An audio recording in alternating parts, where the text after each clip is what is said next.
Have you ever seen a pitcher throw so weird you had to rewind the clip just to believe it? Baseball has always been a game of precision, power, and, well, the occasional oddball. But sometimes it's not just how fast or accurate a pitch is, it's how it's delivered. From unorthodox windups to gravity-defying arm angles, some pitchers made their mark with styles so strange they became unforgettable. Welcome to Pitch Perfect, where we break down the quirkiest, most mind-bending mechanics in MLB history. This isn't about stats, it's about style. And today, we're counting down 5 of the weirdest pitching styles ever to hit the mound. Get ready, because this is going to be a wild ride through the twisted world of MLB's most unconventional arms. At number 5, we begin with a pitcher who looked more like a bowler than a major league closer, Kent Tekulve. With his wiry frame, oversized glasses, and bizarre delivery, Tekulve wasn't just an anomaly, he was a sensation. Now imagine this. You're a batter standing at the plate, eyes locked on the pitcher's mound. Instead of the usual overhead windup, the ball suddenly emerges from below the pitcher's hip, not even shoulder level, almost scraping the ground. That was Tekulve's trademark, a sidearm/submarine motion so extreme it looked like he was throwing underhand from the third baseline. But don't let the funky form fool you. Tekulve was lethal. He spent most of his career with the Pittsburgh Pirates, where he became one of the most dominant relievers of the late 1970s and early 80s. He wasn't throwing 100 miles per hour. In fact, his fastball hovered in the low 80s. But it was the movement, the nasty movement, that made him almost impossible to square up. His delivery added wicked horizontal and vertical action to his pitches. The sidearm motion made his fastball tail hard in on righties, while his sinker would plummet just as it crossed the plate. Hitters often described the experience as trying to hit a frisbee with a toothpick. Even if they knew what pitch was coming, they couldn't figure out the release point. That was part of Tekulve's magic, his deception. And then there's the durability. Tekulve wasn't just weird, he was reliable, like clockwork. In 1979, the same year he helped the Pirates win the World Series, Tekulve pitched in 94 games. Yes, 94, leading the majors. He did it with that crazy low-angle motion and somehow never blew out his shoulder or elbow, a rarity for submariners. Even his personality matched his delivery, quirky, quiet, and totally focused on the fundamentals. No ego, no flair. Just an oddball technician who threw sideways and got outs. One of the most memorable visuals in MLB history was Tekulve charging off the mound after a game-winning strikeout, arms flailing, looking like he had just escaped from a science lab. But that's the beauty of baseball. There's room for the weird, the unconventional, and the unforgettable. So next time you see a pitcher hurling from the hip or diving into a sidewinder stance, tip your cap to Kent Tekulve, the sidearm slingshot who made weird work. At number 4, we take a trip back to the mid-1990s when a mysterious right-hander from Japan burst onto the MLB scene and twisted the league into a frenzy. His name? Hideo Nomo. His nickname? The Tornado. And when you see his windup, you'll understand exactly why. Nomo's delivery was unlike anything American baseball had seen. He didn't just wind up, he coiled, like a snake preparing to strike. His back was completely turned to the batter. His left leg kicked so high it looked like he was doing a martial arts kata. And then, boom, he'd whip back around, unleashing a fastball with devastating late movement. It was dizzying. It was wild. It was borderline hypnotic. And for hitters, it was downright terrifying. What made it even more amazing was the context. When Nomo came to the Dodgers in 1995, Japanese players had never successfully crossed into Major League Baseball in the modern era. The skepticism was enormous. Could a guy from the Japanese leagues compete with the power, speed, and size of MLB hitters? Nomo didn't just compete, he dominated. In his rookie season, he led the National League in strikeouts, 236, to be exact. That was more than Greg Maddux, more than John Smoltz, more than any American pitcher.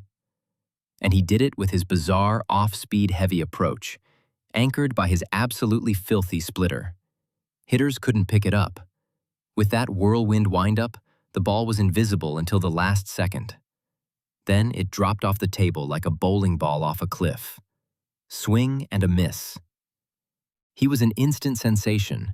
Dodger Stadium was packed for every Nomo start. Japanese fans tuned in by the millions. Broadcasters scrambled to pronounce his name correctly. He was that big. And beyond the flash and flare, there was substance. Nomo tossed 2 no-hitters in his MLB career, one of them in Colorado's Coors Field, a stadium notorious for being nearly impossible to pitch in due to the thin air. That no-hitter? Legendary. Nobody has done it since. His influence rippled far beyond the field. Hideo Nomo opened the floodgates for international talent. Without him, there's no Ichiro, no Shohei Ohtani, no Darvish. He wasn't just weird, he was a trailblazer. And through it all, he stayed quiet, calm, humble, a tornado on the mound, but a monk off it. So when we talk about pitching styles that changed the game, remember the man who turned every start into a swirling spectacle. Hideo Nomo didn't just throw, he spun his way into baseball history. Coming in at number 3, we step into the realm of myth and legend. We're talking about a man who didn't just pitch. He performed, he entertained, he mesmerized, and he did it all with a style so slow, so casual, so bizarre, it practically broke time itself. Meet Satchel Paige, one of the greatest pitchers to ever live, and the most eccentric. Imagine this, a pitcher on the mound, staring down a batter like he's seen his entire future. Then he begins his windup. But instead of a fast motion, he moves in slow, exaggerated strides. His arms hang loose like noodles. He pauses halfway through, sometimes mid-delivery, just to psych the batter out. Then, bam! He unleashes a pitch so fast it's almost invisible. This wasn't a showboating rookie. This was Satchel Paige's normal routine. But Paige's weirdness wasn't just for show. It was strategy. He played psychological games like no one else. He named his pitches things like Midnight Rider, Hesitation Pitch, Two-Hump Blooper, and the most famous of all, the B-ball. It be where I want it to be. The hesitation pitch, in particular, was something out of a comedy sketch. Paige would literally stop in the middle of his windup, freeze, then continue. It threw hitters completely off their rhythm. Imagine facing a pitcher who could control your heartbeat. That's what it felt like. And what makes all this more jaw-dropping? He was doing this before the MLB ever officially let him in. See, Paige was the undisputed king of the Negro Leagues for decades. He won hundreds of games.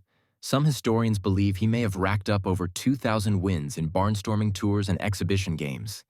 And during that time, he faced, and often humiliated, some of the best major league hitters before they ever played in the majors.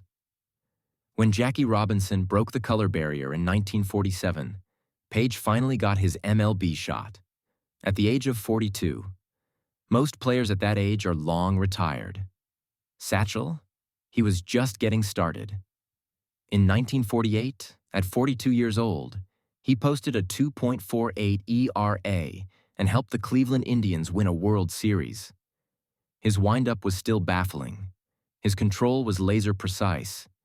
His style hadn't aged a bit, and neither had his attitude. He once said, "Don't look back. Something might be gaining on you." And on the mound, he was always that something. Here's a man who pitched professionally until he was 59 years old. That's right. In 1965, the Kansas City A's signed Paige for one last appearance. He threw 3 shutout innings against the Boston Red Sox, sitting them down like it was 1935. So, yes, his windup was weird. It was slow. It was almost comedic. But it was a weapon, a masterpiece of disruption. And behind the theatrics was a man who could put a baseball exactly where he wanted it, whenever he wanted it. Satchel Paige didn't just pitch with style, he pitched with soul. And the game has never been the same. By the time we hit the 2000s, the MLB was filled with flamethrowers. 95 mph fastballs were the norm, and pitchers were sculpted like bodybuilders. Mechanics were streamlined, efficient, textbook. Then, out of nowhere, came Chad Bradford, a guy who looked more like your high school math teacher than a professional pitcher. But what made him truly unforgettable wasn't how he looked. It was how he pitched. Because Chad Bradford didn't throw overhand, he didn't throw sidearm, he threw underhand. We're talking submarine style, a delivery so low, his knuckles practically scraped the dirt. If you've never seen it before, imagine a man squatting down like he's tying his shoe, then suddenly hurling a baseball at 80 mph from beneath his waistline. It's bizarre, it's awkward, and it was shockingly effective. Bradford's pitch angle was so low that hitters would often swing over the ball. His sinker would drop off a cliff at the last second, and his pitches seemed to come out of nowhere. Batters couldn't pick up the release point because, well, they were never trained to look down there. It was like facing a human slingshot. But Chad Bradford wasn't some novelty act. He was a weapon. From 2001 to 2009, he maintained a career ERA under 4.00, often closer to the low threes. He played for the White Sox, A's, Orioles, Rays, and Mets, quietly dominating hitters in late innings. His 2001 season, ERA, 2.70 whip, 1.02. And in the 2006 playoffs with the Mets, unhittable. But Bradford's legacy was cemented not just by stats, it was by culture. He became a cult hero after the release of Moneyball. Yes, that Moneyball. In both the book and film, Bradford is highlighted as one of the undervalued assets that Billy Beane's analytics-driven Oakland A's picked up. Why? Because traditional scouts thought his delivery was too weird, too uncoachable, too ugly. Turns out, ugly works. Bradford's delivery gave hitters nightmares. Lefties were baffled.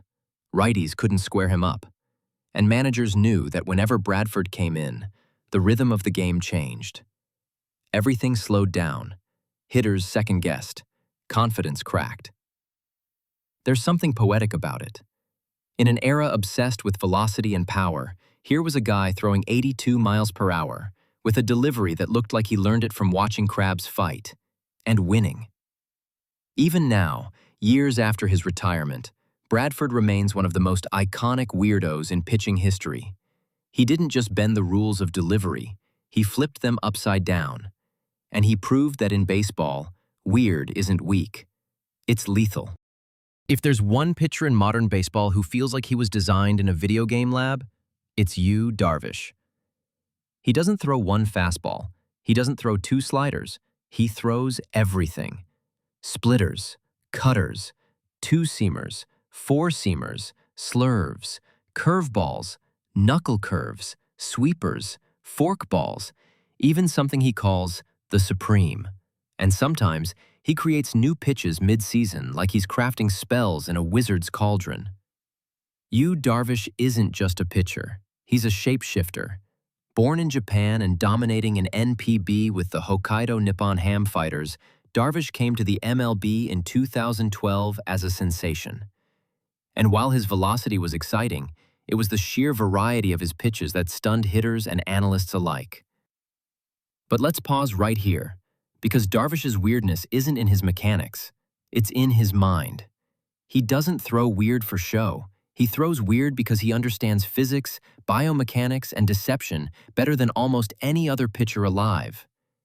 He said in interviews that he thinks about spin axis, vertical break, tunneling, all in real time. He'll even throw the same pitch from 3 different arm slots, just to mess with a hitter's depth perception. In a world where pitchers might have 3 go-to pitches, Darvish has a menu. One day his primary pitch might be a slider, Next start, it's a cutter. Then, a power sinker. You can't scout him. You can't game plan him. He's pitching jazz, improvisation. And it works. Here's what's crazy. In 2020, Darvish openly said he was throwing 11 different pitch types. Surprised. 11. Most pitchers struggle to command 3. But he paints corners with all of them. Want some numbers? Career strikeouts. As of 2025, over 1,900. Career era. Across 12 seasons, approximately 3.50. K for 9 in prime years, over 11.